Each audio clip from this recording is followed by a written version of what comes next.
board. It's sitting there at a spaceport. This is where humans leave the Earth and come back again. And in Florida, it sits up, if you've been there, it sits up high on sort of a big raised platform above the floodplain. So it almost looks religious, like some big obelisk. And you're almost always driving out early in the day, so it's lit up by big xenon lights. And as we were driving out, I was thinking, this must have been how it felt for Ramses when he was looking at some of the great big monuments that the Egyptians built thousands of years ago. And then you ride an elevator up, and you're wearing your big orange pressure suit, and you feel, you know, like this is a big day in your life. And then you have to crawl into the space shuttle, which, it's funny, you go from being this triumphant driving out to this huge monument astronaut, and now there's this hole about this big around. It's like crawling into somebody's tree fort, where you get down on your hands and knees and you crawl down through some holes, and the vehicle is sitting like that. So what should be the floor is the wall, and the back window is the new floor. So you got to climb up into your chair and get yourself, you know, sort of wedged in. And then there's one astronaut in there whose job it is to strap you in. And my wife wrote me a note, and so he passed me a nice note from my wife, this other astronaut. And then my wife had given him a kiss and said, "Here, give my husband this kiss." So the astronaut gave me a manly kiss on the forehead. And then once everyone's strapped in, then they go through and they take all the pads out, close the hatch, and start doing pressure checks in the vehicle. And you're gonna go maybe today. And you've been denying in your mind that you could actually leave Earth today, because you can never let it be real. It would drive you crazy if you thought that everything in your life was wrapped up in going to space on that day. You put your emotions into check, but as every minute goes by, you start to believe more and more that this might actually happen today. And this little voice on your shoulder is going, "This is exciting, this is exciting." Part of you is going, "Be calm, it's probably not actually going to happen today." But with each ticking minute, that voice gets louder and louder.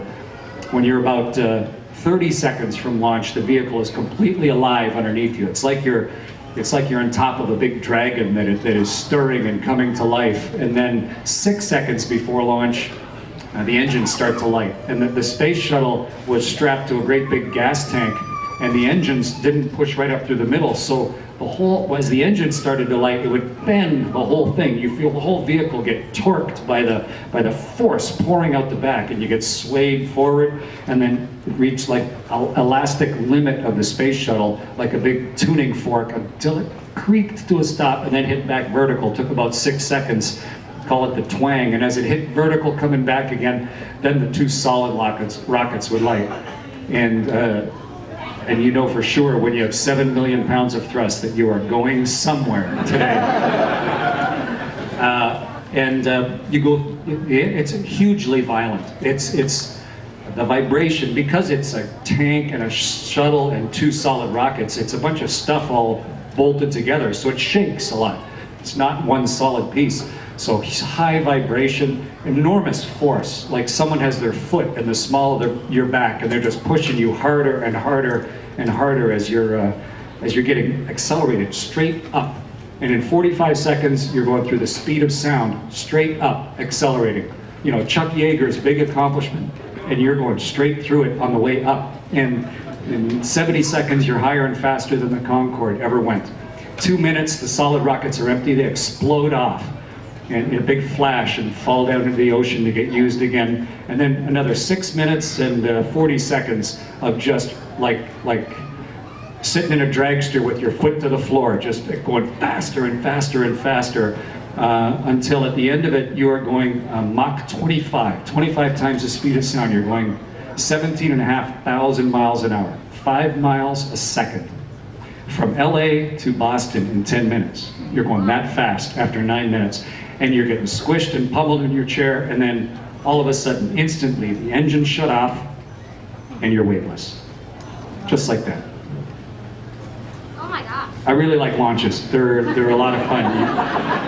I got to do it 3 times, and that's how you get this. It's about how long it took. I've been here about 8 minutes. That's how long it takes to to get to space. It's a lot of fun. I got all sorts of stuff I could talk about, but anybody have any questions? I'll try and answer questions. Yes, young man there. If you leave your guitar in space. What? If you leave your guitar in space. The question is, did I leave my guitar in space? The short answer is yes. I flew in space 3 times. On my first flight, I had a guitar made up in Eugene, Oregon. And it was custom made to take up to the early Russian space station, Mir. And I took it up there and gave it as a gift to the crew of Mir, and it stayed up in orbit for about 4 years. So I think about 20,000 times around the world. And then on the last shuttle flight to Mir, they brought it back, and now it's in an Air and Space Museum. So that one stayed in space a long time. But the one that I played this year up in space and recorded all the music, and I recorded a whole CD's worth of original music up there that I wrote. I've been busy since I got back, and I haven't had a chance to do anything with the music yet. But the one that I played, that you've maybe seen videos of, it's still on the space station. And in fact, look, nice mustache, young lady. That looks really nice. I like it. Oh, those are cool.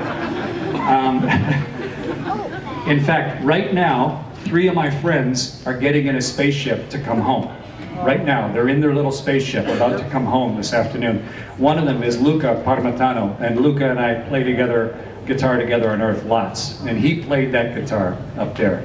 And there's a new guy just got up there this week named Mikhail Turin, who's a Russian, who's a really good guitar player. So that guitar is up there for everybody. It's the space station guitar, and it's been up there for about 70,000 orbits of the world. Wow. Which is like more than Keith Richards. Anybody over here have a question? Yes.